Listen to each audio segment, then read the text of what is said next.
It is time for Cattle Call, a product of the Nebraska Rural Radio Association. Cattle Call is brought to you by Wolf Auto, small town strong.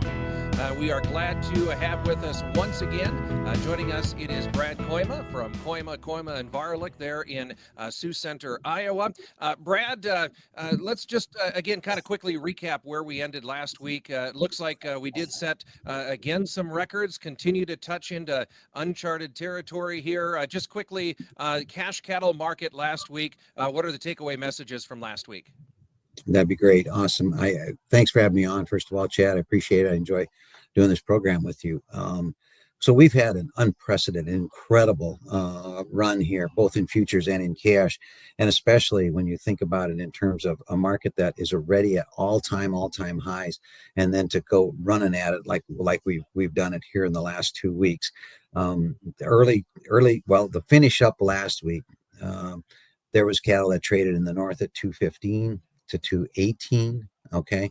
It's $3 higher from the week before. We finished up at 18. There was even a little bit of 219. The South largely 213. Early indications this week. I know that there's already been 220 sparingly bid, some 350 in the meat, which is about the same as 220. In the South, early indications are that they're going to be higher as well. So an incredible run in the cash market. And and to me, I've said it before with you, but it's all about leverage. And it starts with what the North situation is. The North, we're very, very current. I still believe that we're maybe pulled ahead 30 days compared to what we normally would be. We've had a very, very mild winter. That's helped pull cattle forward. The cattle make lots of money here. We are anxious to sell, and that sets you up in a nice current leveraged kind of a market. So we should see. I'll be anxious to see where we end up Friday, Chad, on the cash market. I think we're going to be at least 220 in the north, maybe even a hair better than that. Even though today's market's a little sloppy, but we can deal with that later a little bit here as we visit. But box beef's had a big rally, and that's somewhat seasonal as well. But that's also tied to the fact that we've had such light slaughter, Chad. I'd say just about every packer has been doing some form of kill cuts or slower hours or reduced. And that's a characteristic of when there's not enough cattle. When there's not enough cattle to go around, they slow it down. And they're trying to get a little bit of leverage back too, of course. So been a great position for the cash guys to be in. All right. Can we talk about that slaughter pace just for a moment? I mean, is that something that we should be concerned about or kind of watching? I know one week does not a trend make, but I think people get kind of cautious and they kind of get worried when those slaughter numbers start to go down, don't they? That's a great question. It's funny you asked it because I kind of went down that rabbit hole this morning with a couple of other of my analyst friends. Last week's kill at 555. The question is, are we killing the available supply?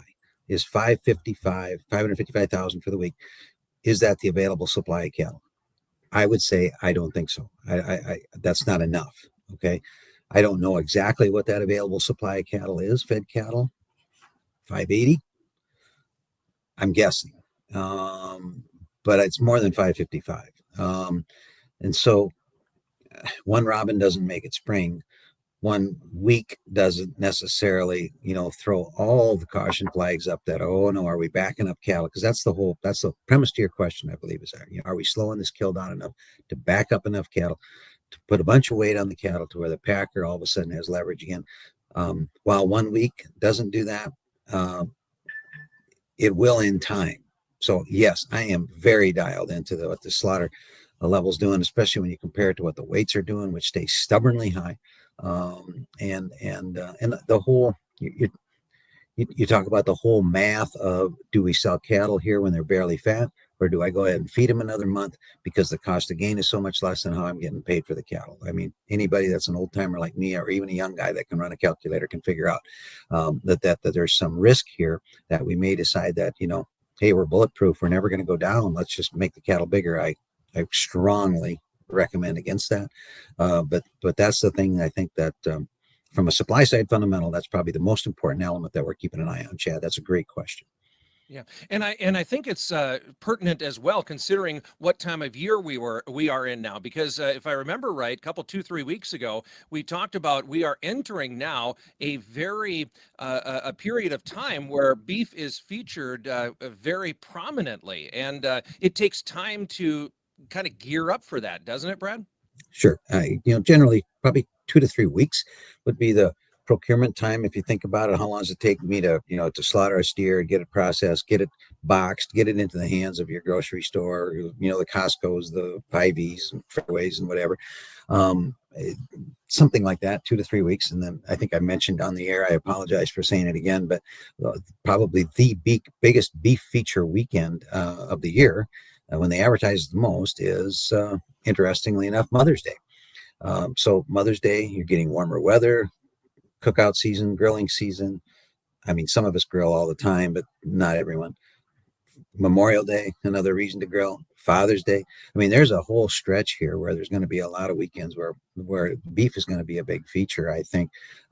Whether it's the middle cuts, we're talking about the ribeyes, the strips and stuff, or whether it's like the hamburger cuts, which as we move into summer, we usually shift that feature more toward the grinding meats for the hamburger.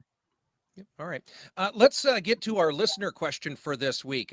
We had a question that came in that was asking about cull cow prices.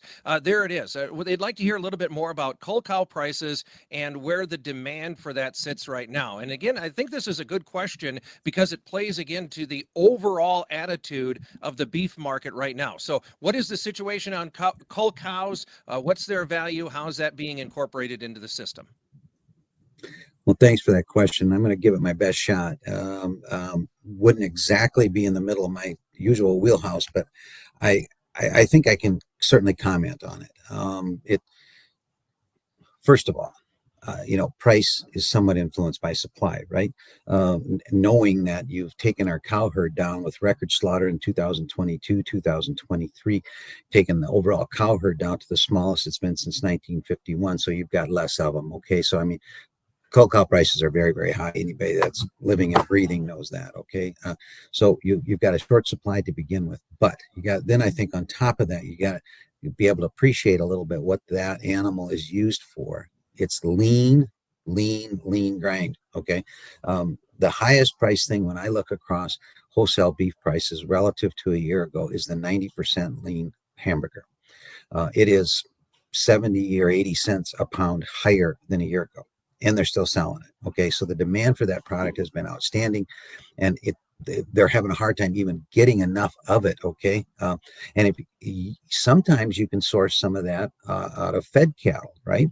But now, like I kind of hinted at earlier in our interview, average weights are super high. So you got these big fat cattle that don't have that leanness that is needed to help blend into that 90 or 93% hamburger that everybody likes so well. So I think the big fat fed cattle, the short supply to begin with, and then that extreme demand here that we seem to have excellent demand, I should say, that we've had for the high end, the high quality hamburger is what's driving the bus there. So these cull cow prices are going to stay high. I think the one maybe gorilla in the closet would be, from where you're sitting in West, they need rain desperately. I mean, if you would get enough of a drought stress deal here where we're force another round of liquidation, maybe there'd be enough of that type of animal that would come to the market. I can't imagine that those guys can hardly afford to liquidate any further than they already have, Chad, but let's hope they get some rain. They don't have to make those kind of decisions. All right, very good. Thanks for the response and trying to tackle that. And if you have a question that you'd like Brad to try and tackle, by all means, put that in the comments, and we'll look through them, and we'll put another one up for next week on next week's Cattle Call. So go ahead and do that as well. Let's quickly talk about what's going on this week so far. And here, as we sit in the middle of the week, kind of a major correction. What have we got going on here? End of the month. What's happening in the middle of the week, futures wise? Yeah. But it's about the biggest down day we've had in a while, probably in the last almost 3 weeks. So you said it, month end, I think, is part of it. We've seen a nice increase in open interest here in the rally. A lot of that's fund buying coming back. There's a real pattern here, especially when you're in an uptrending market, to see a sell off on month end. A fund manager gets paid partly on his performance. So if his fund is long, he's very incentived to take some profit right at the month end, and I think so. There's some of that going on. I think the other thing is we are extremely overbought. Here's a market that rallied. June cattle rallied $19.20 in 3 weeks. April went off here a few minutes ago, so you don't have quite that lead month tug pull. We're now trading June cattle. Theoretically, are trading about what you think cattle should be worth on the 4th of July. I mean, that's the reality of, because you can deliver cattle all the way into 10 days after the contract goes off. So it's a different thought process, I think, for some of the market participants. So very, very overbought. We started the day here today with a sharply lower stock market. Now that has recovered a long ways. It's still lower, but it's not severe. That kind of got us off on the bad foot too, but overbought, profit taking on month end, and a huge move. So I wouldn't be, too alarmed at a $2 sell off after rallying almost 20, but yeah, that's what we're dealing with here today. I would expect here that we'll find support though before too long. All right. And then final thoughts on the cash potential for this week. Is this middle of the week, is that going to be kind of a hiccup, or do you anticipate continued strong cash cattle prices when we get trade in bulk this week? I think the backer's backed himself into a bit of a hole here, Chad. He's got meat orders coming into the best time of year to sell it. He's very close bought. Even the 15 to 30 day negotiated number last week was very, very small again. I think 220 at a minimum in the north. I actually think there's a chance it might even be a little bit better than that, maybe 22. We've got some leverage here, and I think the longer it takes, probably the better chance it'll be higher. It seems like whenever we wait till Friday at the last moment, that seems to be when we'd be able to put them under the most pressure. So I don't think there's enough cattle go around in the north, and that ought to drive the bus for now. Yeah. And I did see some early sales out of Iowa yesterday, 350 dressed. Boy, that's got to be a psychological level, doesn't it? It's huge. Yeah. Good yield and steer, that's going to easy be 220. So yeah, it's very fun for the guys that have gone through COVID and all the rest. It's their turn, I hope. So yeah. All right. Brad, thanks as always. I appreciate the insight and the expertise and being on today's program. Again, that's Brad Kooima, and Varilek there in Sioux Center, Iowa. And again, this is Cattle Call. It's brought to you by Wolf Auto, small town strong. And of course, contact information for Brad Kooima is there.